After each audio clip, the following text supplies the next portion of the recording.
अशोक खरात प्रकरणामधल्या मोठ्या घडामोडी। रुपाली चाकणकरांसह शिवनिका संस्थांच्या 11 ट्रस्टींना SIT कडून चौकशीच्या नोटिसा बजावण्यात आल्यात, तर शिवनिका संस्थांशी संबंधित ट्रस्टींना तपासाचा फास आवळलेला आहे। रुपाली चाकणकर चौकशीसाठी हजर राहणार का याकडे लक्ष असेल।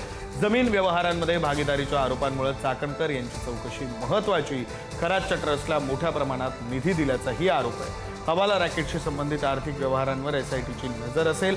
दुबईहून मोठी रक्कम आल्याचा संशय आहे। तपास तीव्र झालेला आहे। खरात चाकणकर कनेक्शन किती खोल आहे, हवाला आणि जमीन व्यवहारातून नेमकं काय उघड होणार याकडे लक्ष असेल।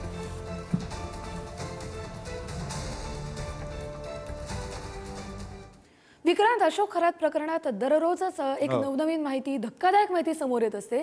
आता त्याच्यात तथाकथित आउटडोर व्हिजिटच्या फी बाबत मोठी माहिती समोर आली आहे। भक्तांच्या घरी, व्यवसायाच्या ठिकाणी किंवा फार्म हाऊसवर जाण्यासाठी खरात तब्बल 5 लाख रुपयांपर्यंत मानधन आकारायचा। नाशिक बाहेरील भक्तांकडे जाण्यासाठी खरात महागड्या आलिशान कारचा वापर करायचा। तसंच अंतर जितकं जास्त तितकी फी लाखोंनी वाढवली जात असल्याचंही उघड झालंय। या बाबींचा तपास विशेष तपास पथकानं देखील केल्याचं समजतंय। महागड्या कारशिवाय तो कुठेही जाण्यास तयार नसायचा, असा खुलासाही फसवणूक झालेल्या 6 ते 7 जणांनी SIT समोर केलाय।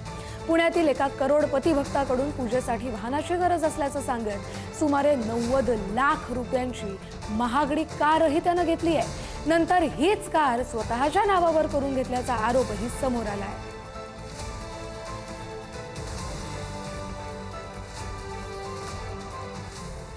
तर याच खरातच्या प्रकरणामध्ये शिवसेनेचे वरिष्ठ नेते हे दीपक केसरकर, जे राज्याचे माजी मंत्री आहेत, त्यांच्यावर प्रचंड नाराज असल्याची सूत्रांची माहिती आहे।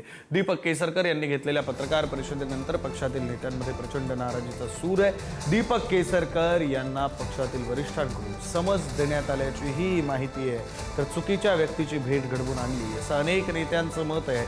खरातवर कडक कारवाई व्हावी असं पक्षामधील बड्या नेत्यांचं मत आहे।